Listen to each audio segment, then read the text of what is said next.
L'histoire est vraie. Elle commence il y a presque 200 ans, dans une région de France qui s'appelle l'Aveyron. La la la la la la. Une femme ramasse des champignons dans la forêt. Tout à coup, elle aperçoit une espèce de bête qui court à moitié debout, à moitié sur 4 pattes, avec une crinière noire sur la tête. Ah!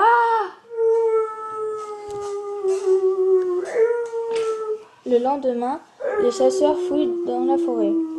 Les chiens flairent la piste de cette bête bizarre qui grimpe aux arbres et galope entre les buissons.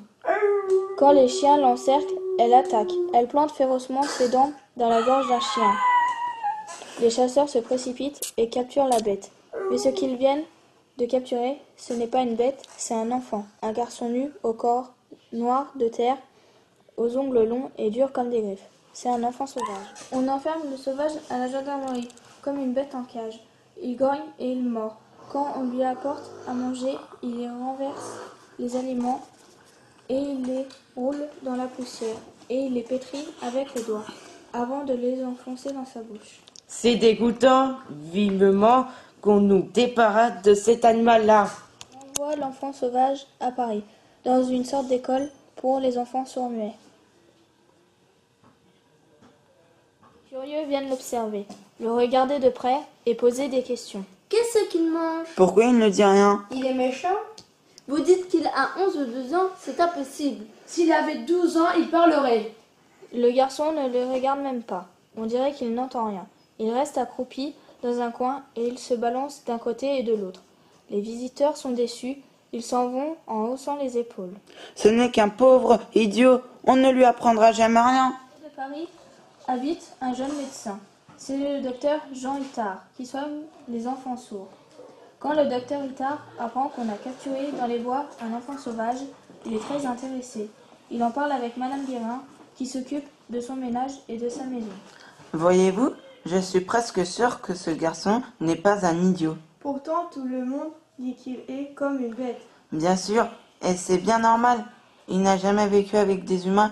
Il ne sait ni marcher debout, ni parler, ni s'habiller, ni manger dans une assiette. Mais aucun enfant invente ces choses-là tout seul.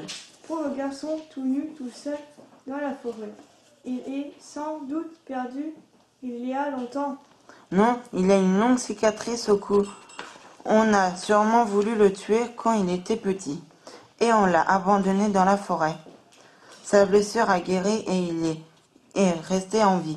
Je vais prendre cet enfant chez moi. J'ai décidé de l'éduquer pour essayer d'en faire un garçon comme les autres. Ça sera très difficile, je le sais. Est-ce que vous voulez bien m'aider, Madame Guérin? Oui, accueillons cet enfant ici. La maison est grande.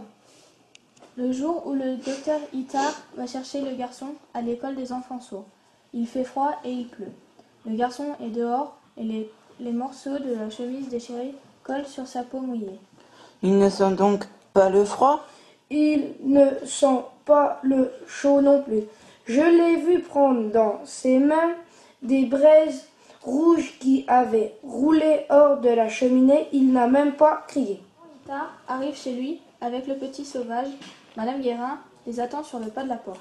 Elle est très émue. Bonjour mon garçon, tu vois maintenant, tu as une maison. Tu seras bien avec nous. Vous avez raison, Madame Guérin. Il faut lui parler beaucoup. Personne ne lui a jamais parlé. Madame Guérin prépare un bain pour le garçon. Elle lui coupe les ongles et les cheveux. Il a l'air heureux dans la baignoire.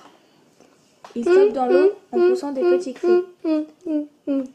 Le docteur Itard s'approche avec un récipient d'eau brûlante. Madame Guérin veut l'arrêter. Vous êtes fou, docteur. Le bain est déjà trop chaud. Ça fume et je peux à peine y plonger la main. Le docteur verse quand même l'eau brûlante. Ce garçon n'a pas l'air de trouver le bain trop chaud. C'est incroyable, on dirait qu'il ne sent à rien du tout. Cela fait 12 ans qu'il vit tout nu. Sa peau est devenue insensible. Je veux apprendre à ce garçon à sentir la différence entre le chaud et le froid. Le docteur Itard et Madame Guérin sont très patients avec le garçon. Mais ce n'est pas facile tous les jours. Au début, il fait ses besoins n'importe où. Il tripote ses aliments avec ses doigts et il les met dans ses poches. Il déchire ses habits et quand on veut lui mettre ses chaussures, parfois il hurle, il mord et il se roule par terre. Parfois, le docteur Itard se fâche. Je vais te montrer ce qui arrive aux méchants garçons comme toi. Direction le cabinet noir. Peu à peu, le garçon devient propre. Il arrive à se servir tout seul d'une assiette et des couverts, à boire dans un verre. Mais après les repas, il fait souvent une chose étrange. Il remplit son verre d'eau et va boire des petites gorgées près de la fenêtre, en regardant les arbres du jardin. Pauvre garçon, je suis sûre qu'il regrette les ruisseaux où il allait boire quand il était libre dans sa forêt. Le garçon s'est habitué à vivre dans la maison. Il ne parle toujours pas, mais il sait bien se faire comprendre. Un soir, alors que le souper n'est pas encore prêt, il prend la soupière vide dans le buffet et la porte à Madame Guérin. Tu as faim? Eh bien, aide-moi. Madame Guérin prend le pot d'eau et le retourne pour montrer qu'il n'y a rien dedans. Aussitôt, le garçon va remplir le pot et le pose sur la table. Oh, bravo! J'ai déjà remarqué qu'il entendait particulièrement le son O. Ça me donne une idée. Nous lui avons pas encore trouvé de nom. Puisqu'il aime le son O, on pourrait l'appeler Oscar. Ou bien Victor. Vous avez vu, docteur, il aime ce nom Victor. Victor, tu es mon petit Victor. A E I O U. Très bien, on recommence. A E I O U. Fais-toi un peu attention, Victor. Je vais chercher la baguette. A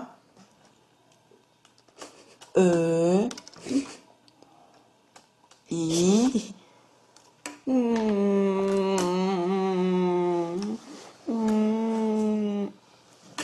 C'est fini, mon petit. Ne pleure plus. Ça suffit, docteur. Cet enfant est épuisé. Vous le faites beaucoup trop travailler. Docteur Itard fait travailler Victor plusieurs heures par jour avec des morceaux de carton découpés. Victor fait beaucoup de progrès. Je vais essayer de lui apprendre à lire et à écrire. Comme ça, même s'il ne réussit jamais à parler, il pourra s'expliquer mieux qu'avec des gestes. Par exemple, le docteur Itard note le nom d'objet sur un tableau. Itard montre un mot et Victor doit aller chercher l'objet correspondant. Victor a de plus en plus de mémoire. Les saisons passent. Victor a presque l'air d'un enfant comme les autres. Un matin d'hiver, il se réveille et court à la fenêtre. La neige est tombée. Alors Victor se précipite dans le jardin et se roule dans la neige comme un petit chien joyeux. Madame Guérin, je me demande si Victor n'est pas seulement devenu un petit animal bien dressé. Ne lui dites pas ça, Victor n'est pas un petit chien. Il aime prendre votre main et la frotter contre sa joue avant de dormir. C'est vrai, j'ai bien réfléchi. Je veux savoir si Victor comprend ce qui est bien et ce qui est mal, ce qui est juste, ce qui est injuste. Je vais faire une chose brutale et méchante, mais il faut que je le fasse pour savoir. Le lendemain, le docteur fait travailler Victor pendant plusieurs heures. Victor se montre attentif et réussit tous les exercices. Il s'attend à être félicité, mais brusquement, C'est mal, Victor. Tu n'as pas fait attention. Allez, méchant garçon, au cabinet noir. Victor récite, se débat, il mord la main du docteur de toutes ses forces. Aïe! C'est bien, Victor. Tu as eu raison. Tu avais bien travaillé et je t'ai puni. Tu as compris que c'était injuste. Je suis heureux, Victor. Un jour de grand vent, Victor prépare son manteau. Il est impatient d'aller se promener. Mais ce jour-là, le docteur Hector n'est pas là. Madame Garin est malade. Non, Victor, va ranger ton manteau. On reste à la maison aujourd'hui.